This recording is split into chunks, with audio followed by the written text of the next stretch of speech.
Have you ever wondered, are we really alone in the universe? NASA held its first public meeting looking into just that question 1 year after formally launching a study into UFOs, known now as UAPs, or unidentified anomalous phenomena. A panel of experts, including 16 scientists and retired astronaut Scott Kelly, came together to try and explain the mysterious sightings. But so far, the investigators say their work has been limited by a lack of data. A final report is expected by the end of July. CBS News space consultant Bill Harwood joins me now to help bring this story, I apologize in advance for this, back down to earth. Bill, first of all, this name change, why don't we get to call them UFOs anymore? Well, you and I can call them UFOs. I think what the government's trying to do is get away from the stigma that's attached to the phrase UFO.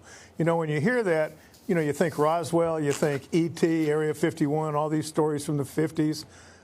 There's really a stigma attached to it. You know, the science community simply doesn't take it seriously, and a lot of people in the public don't take it seriously. So they do want to take it seriously. They do have unexplained phenomenon that there's no easy explanation for.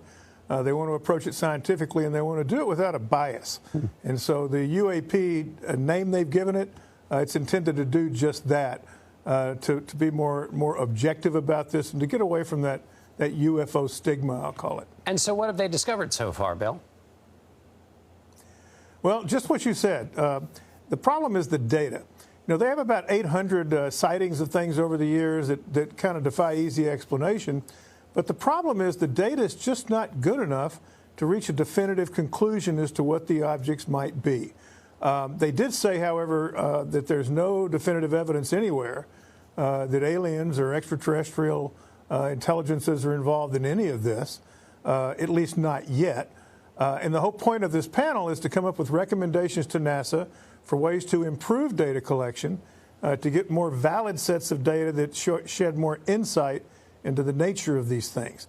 And that involves everything from, you know, knowing how your camera works, operator error, the weather, lighting. There's all kind of issues that go into muddying up the data that they want to come up with techniques to make better.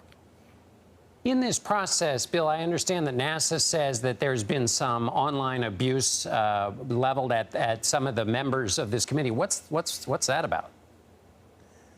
Yeah, you know, that caught me off guard too, but when you think about it, it kind of makes sense. We live in a very polarized society today, as you well know, covering politics. And when it comes to UFOs, alien intelligences, you know, things like that, there's really very hardcore camps on each side of that question. There are people out there that believe UFOs are absolutely real phenomenon with, you know, E.T. and everything involved in it. And there's others that think that all of these things have rational, normal explanations that don't require it. And so online, you know, when you have a hearing like today, even while this was going on, and if you look at comments, you know, some of them are pretty harsh, you know, about, you know, you know how that works. Sure, you should see my comments, that's what they're Bill. Talking about. People, I don't look at mine, but that's really what we're talking about here. It's you know, there's some very hardcore people on both sides of that equation, and they make their voices known. And does that go back to your original point about the stigma, that basically to shake off some of that calcified opinion on either side that was before, because now they're trying to do something serious and scientific? Well, that's right. You know, I was reminded today, there's a scene in, I think it was the movie, you know, Close Encounters of the Third Kind, where a commercial airline pilot early in the show, you know, something goes by him. I mean, the audience knows that's obviously a spaceship or something, and the FAA, the control tower, calls him and says, "You want to report that?" And the guy goes, "No, I don't want to." And one of the points they made today is they want to get commercial airline pilots, for example, to feel more comfortable reporting incidents like this so that they won't feel like they're going to be ridiculed or embarrassed later. They want to get beyond that so that people feel comfortable reporting what they see. Because, John, clearly, if you've seen some of those Navy fighter pilot videos that we've all seen in recent years, I mean, there are some strange things out there that could use an explanation, and they want to get more people to chip in and help them figure out what that is. And then very quickly, what do you anticipate will be in the final report this July? That's a good question. I think they're going to have some procedures and techniques they hope will improve it. One of them they mentioned that's really interesting. They point out that the cameras and your cell phones have all sorts of sensors.